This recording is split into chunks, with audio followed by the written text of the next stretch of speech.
Di balik tembok sederhana pondok pesantren ini, hidup sebuah warisan keislaman yang tak sekedar diajarkan, tapi dihayati hari demi hari. Pondok pesantren Darul Falah Amsilati bukan hanya tempat belajar ilmu, tapi juga tempat menanam akidah Ahlus Sunnah wal Jamaah ala Nahdlatul Ulama. Disinilah NU bukan sekedar organisasi, tapi menjadi napas kehidupan, tertanam dalam tata krama santri, dalam adab kepada guru, dan dalam setiap amalan yang tak mungkin nampak namun terasa keberkahannya.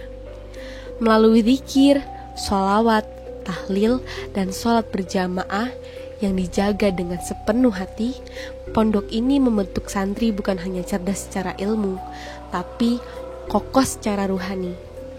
Inilah rumah bagi Amaliyah NU, tempat di mana setiap detik diisi dengan laku yang tak mungkin ramai diperbincangkan, namun mengakar kuat dalam tradisi.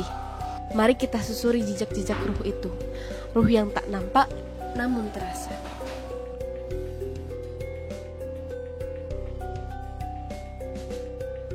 Beberapa kegiatan pondok yang ini juga tentunya menjadi salah satu amalan dari Ahlus Sunnah wal Jamaah, yaitu yang pertama, setiap Selasa pagi itu para santri diajak untuk melaksanakan istighosah. Nah, ini selain untuk kita berkumpul, juga untuk bersama-sama memohon kepada Allah, memohon keberkahan kepada Allah. Kemudian pada malam Jumat, kita juga berkumpul untuk melaksanakan tahlilan, mengirim doa kepada ahli kubur kita, kepada sesepuh-sesepuh kita, kepada kiai-kiai kita yang sudah mendahului kita. Dan pada setiap pagi, setiap habis sholat duha, itu para santri diajak untuk melalarkan Asmaul Husna. Nah, ini tujuannya selain untuk mencari keberkahan dari nama-nama Allah, juga melantunkan indahnya nama-nama Allah, sehingga kita bisa mengenal dan mengetahui nama-nama Allah itu. Kemudian setiap 1 bulan sekali kita membaca manaqib Syekh Abdul Qadir Al-Jilani dengan tujuan mengharap sawab berkah dari para salafus soleh, utamanya sang wali Allah yaitu Syekh Abdul Qadir Al-Jilani. Kemudian pada hari Jumat pagi dan sore kita berkumpul untuk ziarah kubur. Selain mengingatkan kepada kematian, juga kita untuk introspeksi diri dan selalu merendah kepada Allah Subhanahu wa taala. Itu kegiatan yang ada di pondok. Assalamualaikum warahmatullahi wabarakatuh.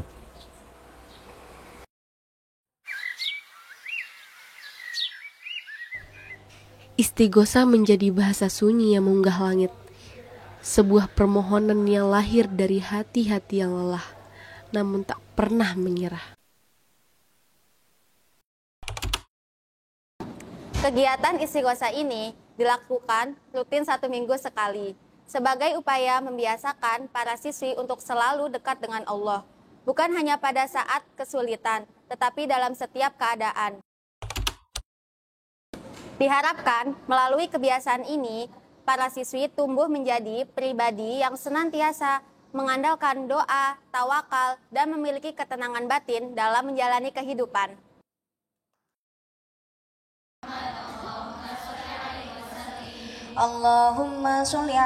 Nama para wali kembali disebut, doa mengalir, harapan disampaikan.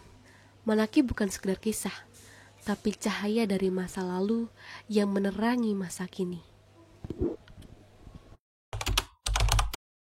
Manaqib itu berasal dari kata mangkiba, jamak dari kata manakiba, yang berarti sifat yang mulia atau kemuliaan. Manaqib ini adalah sebuah kisah ceritanya para ulama, para orang sufi, para tokoh-tokoh besar. Kisah yang mana mengandung hikmah, mengandung pelajaran, dan mengandung ibrah. Dengan manaqib ini, orang NU, orang Aswaja, mereka ini menyambung spiritual, menyambung tali keilmuan dengan para ulama, para tokoh sufi dengan cara pembacaan manakib. Rutinan pembacaan manakib entah itu dalam 1 minggu sekali, entah dalam 2 minggu sekali, ataupun dalam 1 bulan sekali. Gunanya adalah untuk apa? Meteladani sifat-sifat kisah hidup, keteladanan, terus akhlak, tasawuf dari para ulama sufi atau dari para tokoh-tokoh yang sudah tercantum di buku manakib tersebut. Seperti halnya manakib Syekh Abdul Qadir Al-Jailani, yakni yang kita ketahui yang berjudul Nurul Burhan. Ya, dari situ dengan pembacaan manakib tersebut, dengan kita membacanya itu, kita nggak hanya mendapatkan keteladanan saja, kita nggak hanya mendapatkan akhlak baiknya saja dari beliau-beliau, tapi kita juga mendapatkan karomah, kita juga mendapatkan berkah, kita juga mendapatkan sebuah keberkahan, kebarokahan dari para beliau semua.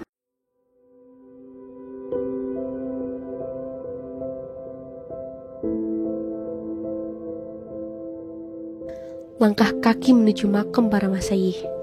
Suasana hening, tapi hati penuh makna. Ziarah bukan menyembah, tapi menghormati dan menyambung cinta.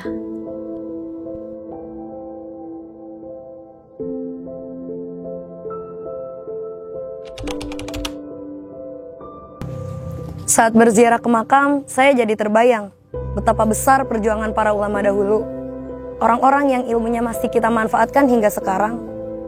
Ilmu yang telah kita pelajari, di balik itu semua ada pengorbanan, keikhlasan, dan kesungguhan luar biasa yang tak terlihat. Di tengah kesibukan belajar, para santri menyisihkan waktu untuk mendoakan mereka yang telah tiada. Tahlilan menjadi pengikat antara dunia dan akhirat, antara generasi terdahulu dan yang akan datang.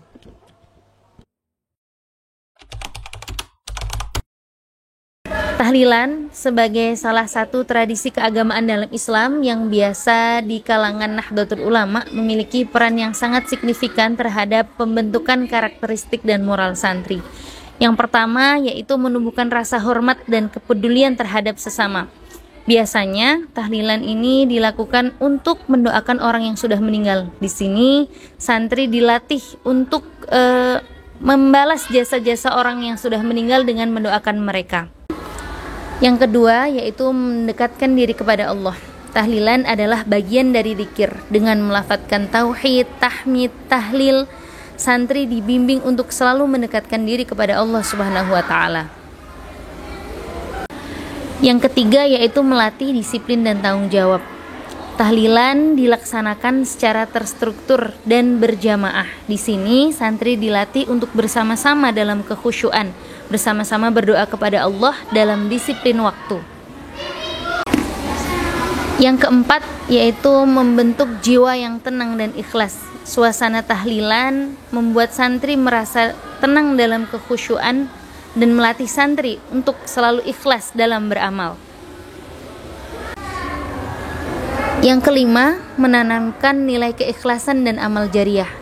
Dalam tahlilan, santri belajar bahwasannya mendoakan orang lain, terutama yang sudah meninggal, adalah amal jariah. Meskipun ia tidak mendapatkan pahala secara langsung, tapi ia menyadari bahwa apa yang ia lakukan pun akan terbalaskan kepada dirinya sendiri. Ketika ia mendoakan orang yang meninggal, pasti ia akan mendapatkan pahala dari apa yang sudah dia lakukan. Jadi di sini peran tahlilan dalam membentuk karakteristik dan moral santri sangat penting sekali dan sangat bermanfaat sekali karena banyak sekali poin-poin plus yang didapatkan oleh santri dalam mengamalkan tahlilan. Kesimpulannya adalah bahwa tahlilan ini memiliki pengaruh dan manfaat yang sangat banyak bagi pembentukan karakteristik dan moral santri. Karena dengan tahlilan, selain untuk mendekatkan diri kepada Allah, santri dilatih untuk selalu disiplin, bertanggung jawab, dan peduli terhadap sesama.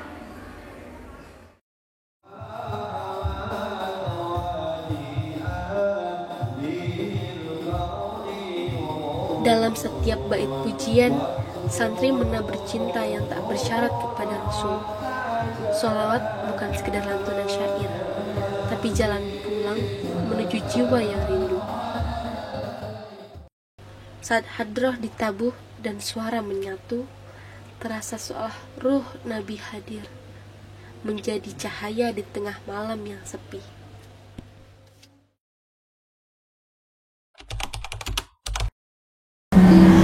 Makna sholawat bagi santri, sholawat merupakan bentuk kebahagiaan, syukur, pelipur lara, dan harapan kita kepada Allah Subhanahu wa Ta'ala melalui wasilah baginda Nabi Muhammad SAW.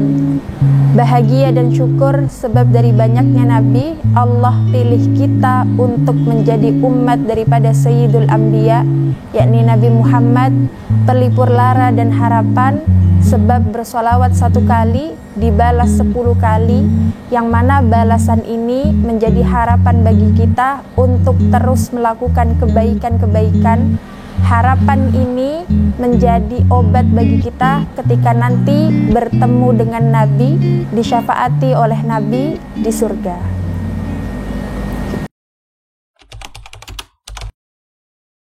Jadi cara untuk menjaga amaliyah-amaliyah itu tetap relevan pada generasi-generasi muda kita, yaitu dengan mengikuti karakteristik generasi muda itu sendiri. Kita tidak bisa memaksakan budaya-budaya pendahulu kita untuk diikuti oleh generasi muda, karena zamannya yang berbeda sehingga karakternya itu berbeda. Maka harus bisa kita memberikan solusi, kita menjembatani antara perbedaan dua tadi itu tanpa mengubah dan merubah nilai atau prinsip dasar dari amaliyah itu sendiri. Seperti yang kita ketahui bahwa generasi muda kita ini tumbuh di era yang serba digital, era yang sangat mudah sekali mendapatkan informasi dan teknologi yang sudah sangat maju, sehingga mereka karakternya itu lebih suka yang instan. Sebabnya dia mudah mendapatkan apa yang dia inginkan lewat sosial media, platform seperti YouTube, TikTok, terus Facebook, Instagram, dan lain sebagainya. Lah ini perbedaan konsumsi informasi inilah yang menjadi perbedaan pertumbuhan antara generasi-generasi pendahulu dengan generasi muda, yang tidak bisa kita paksakan amaliyahnya harus sesuai dengan para pendahulu. Jadi amaliyahnya ditanamkan tetapi nilainya jangan sampai berubah. Amaliyahnya kita modifikasi tapi nilainya jangan sampai kita rubah. Pesan yang ingin kami sampaikan untuk khalayak umum, orang tua atau anak muda yang belum mengenal apa itu NU atau Nahdlatul Ulama.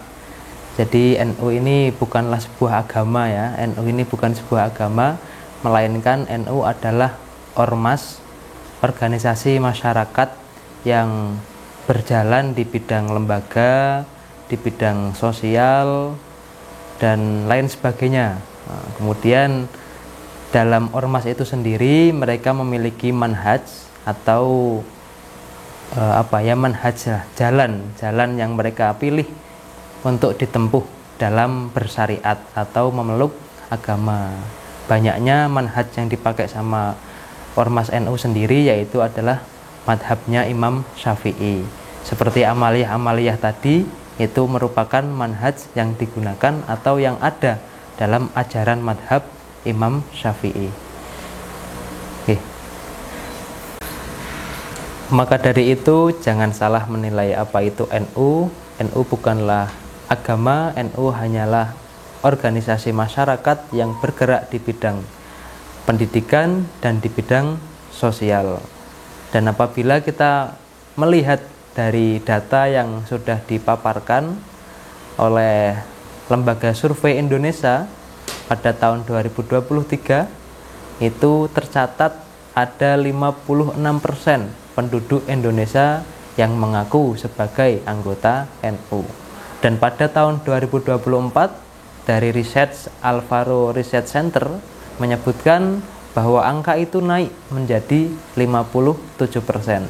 Maka pada tahun 2025 ini berapakah angka penduduk Indonesia yang mengaku sebagai NU? Sekian dari saya. Terima kasih banyak.